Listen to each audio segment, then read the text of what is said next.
السلام عليكم، كي دايرين؟ لاباس عليكم؟ كنتمنى كلكم تكونوا بخير وعلى خير وفي احسن الاحوال ان شاء الله وافضلها يا رب. معكم الشيف مليكه من قناه مليكه همهم. مرحبا بكم معايا في فيديو جديد ووصفه جديده. الوصفه اللي غنشارك معكم اليوم هما بطيبيطات صغيورين،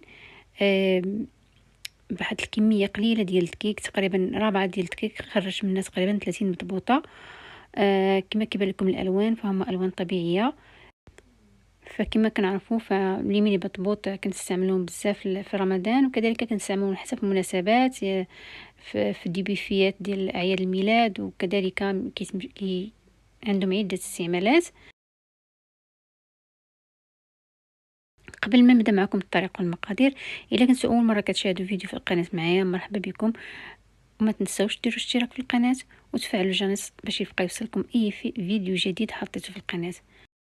وكذلك الى عجبكم الفيديو